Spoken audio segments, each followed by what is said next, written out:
जय हिंद साथियों, welcome back to my channel.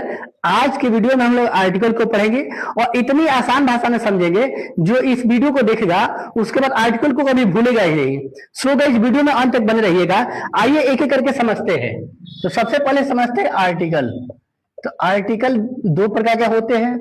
पहला होता है डेफिनिट आर्टिकल। क्या होता है? Definite article. और दूसरा होता है इनडेफिनिट आर्टिकल। अब देखिए, डेफिनिट आर्टिकल में क्या आता है? द आता है। इसको हम द भी पढ़ते हैं और दी भी पढ़ते हैं। और आगे पढ़ेंगे कब द पढ़ते हैं, कब दी पढ़ते हैं। और इनडेफिनिट आर्टिकल में क्या आता है? ए आता है और एन आता है, जिसको हम आगे आगे पढ़ेंगे।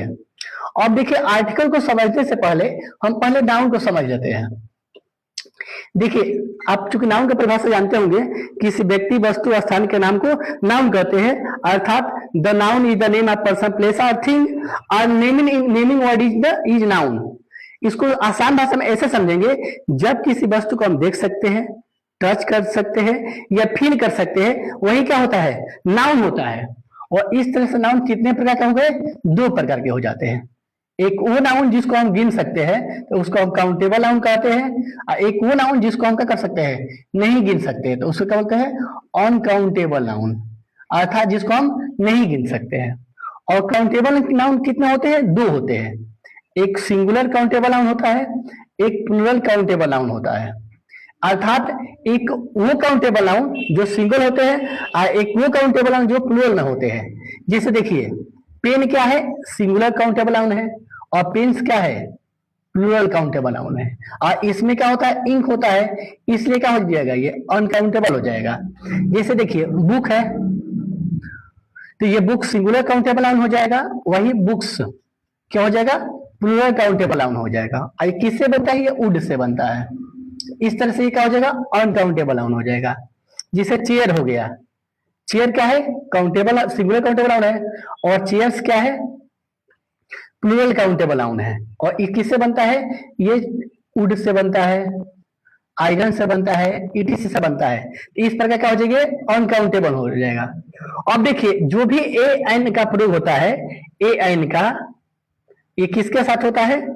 सिंगुलर काउंटेबल नाउन के साथ। यानी कि एक दर्शाने के लिए, यानी सिंगुलर काउंटेबल नाउन अर्थात एक दर्शाने के लिए ए एन का प्रयोग होता है। तो आइए एक एक करके समझते हैं। पहले पढ़ते हैं हम इनडेफिनिट आर्टिकल। इनडेफिनिट आर्टिकल जिसके अंतर्गत क्या आता है? ए आता है और एन आता है। यानी ये पढ़ेंगे कि ए का प्रयोग कहाँ होता है, एन का प्रयोग कहाँ होता है।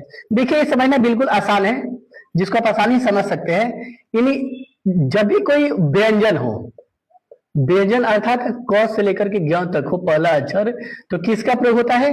ए का प्रयोग होता है, जिसको हम कॉन्सोनेंट बोलते हैं।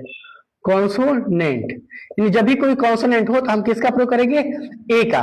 या कॉन्सोनेंट समझना है तो क से लेकर ज्ञ के बीच में होगा तो ए का प्रयोग करते हैं। वही स्वर होगा, जिसको जैसे स्वर में कहा जाएगा अ से लेकर के अ तक। जब भी पहला अक्षर अ से लेकर अ तक रहेगा तो क्या हो जाएगा? एन का प्रयोग करते हैं, जिसको हम वॉवेल भी बोलते हैं। वॉवेल, तो क्या हो जाएगा? एन का। अब एग्जाम्पल के माध्यम से समझते हैं। जैसे देखिए, लिखा है पेन, लिखा है तो पेन। देखिए, पहला अक्षर क्या है? प है। प की असमता क से ग में आता है, इसलिए ए हो जाएगा। जैसे लिखा है डॉग, तो डॉग, तो डॉ चूंकि क से ग में आता है तो इसलिए ए लग जाएगा। ऐसे ही लिखा है बुक, तो देखिए बुक, ये ब किस में आता है? क से ग में आता है, इसलिए ए लग जाएगा। तो आई होप समझ में आ गया होगा। अब ठीक ऐसे ही देखिए, अ से अ आएगा तो ए लग जाएगा। जैसे लिखा है एप्पल, तो एप्पल, तो ए आया है, ए क्या है? अ से अ के बीच में आता है, इसलिए क्या लग जाएगा? एन। जैसे लिखा है आउल, आउल, तो देखिए आ आया है जो अ से अ के बीच में पड़ता है, इसलिए क्या लग जाएगा? एन लग जाएगा। ऐसे अम्ब्रेला है, अम्ब्रेला, देखिए अ आया है शुरू में, इसलिए क्या लग जाएगा? क्योंकि अ से अ के बीच में आता है, इसलिए एन लग जाएगा। आई होप आपको ये समझ में आया गया होगा। अब देखिए, कुछ वर्ड ऐसे होते हैं जो बच्चे को अक्सर कंफ्यूज करते हैं, तो आइए उसको समझते हैं। जैसे लिखा है ऑनेस्ट, तो देखिए बच्चे एच से हॉप पढ़ लेते हैं और इसमें ए लगा देते हैं, यही बच्चे गलतियां कर देते हैं।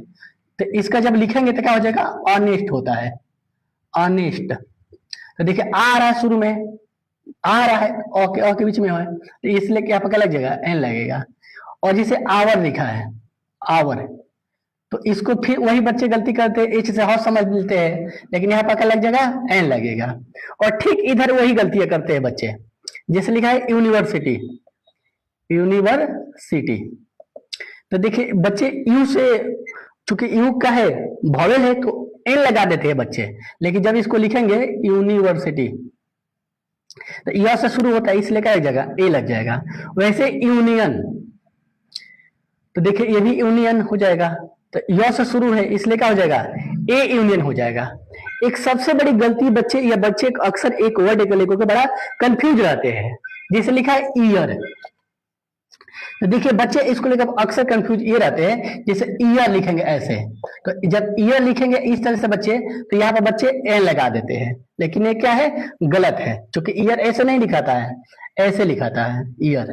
तो ईयर आ रहा है शुरू में, इसलिए यहाँ पर क्या जाएगा, ए ईयर हो जाएगा, ए ईयर। अब क्या होता है, आप ए एन को आसानी समझ गए। अब द को पढ़ा है डेफिनिट आर्टिकल, जिसमें क्या आता है, दो आता है। तो अब हम पढ़ेंगे कि इसको कब द पढ़ेंगे और कब पढ़ेंगे, डी पढ़ेंगे। देखिए आप आसानी समझ जाइए कि जब भी कोई कॉन्सोनेंट रहेगा, कॉन्सोनेंट यानी पहला लेटर कॉन्सोनेंट रहेगा तो द पढ़ेंगे, वही वॉवेल रहेगा तो क्या पढ़ेंगे, डी पढ़ेंगे। जैसे देखिए लिखा है एलिफेंट, एलिफेंट, तो चूंकि ये क्या है, वॉवेल है तो ये द, तो इसको क्या पढ़ेंगे, द नहीं दी पढ़ेंगे। जैसे लिखा है ऑरेंज, तो क्या हो जाएगा, ऑरेंज।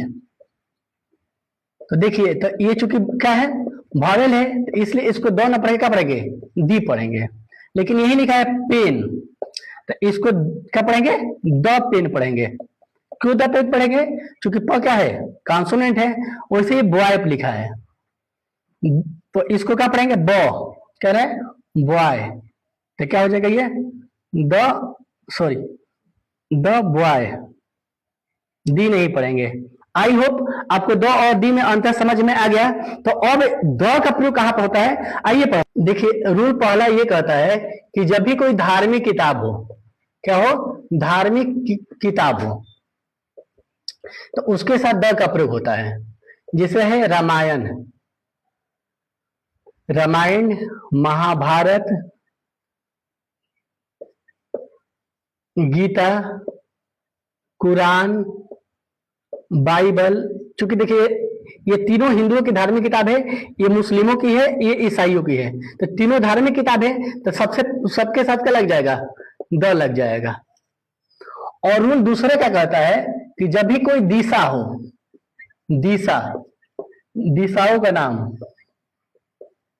तो इसके साथ द का प्रयोग होता है। जैसे लिखा है ईस्ट, वेस्ट, नॉर्थ, साउथ, तो देखिए इसको दी ईस्ट पढ़ेंगे, इसको द वेस्ट, इस तरह से हम क्या करके द का प्रयोग कर देंगे।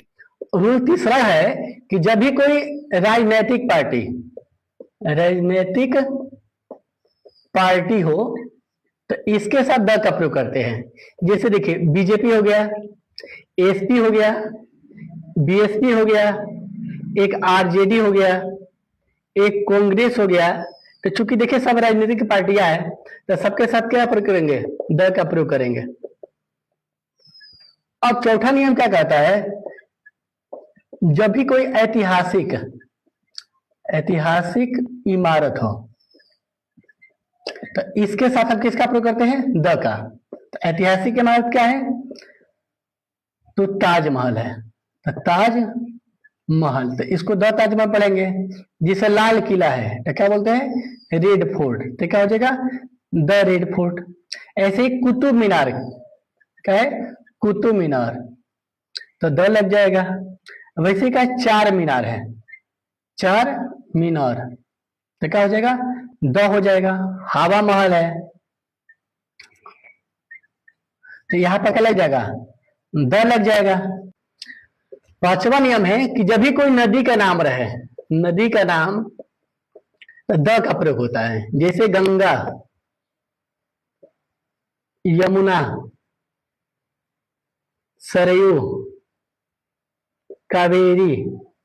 तो चूंकि सभी नदी का नाम है तो सबके साथ क्या होता है, द का प्रयोग होता है।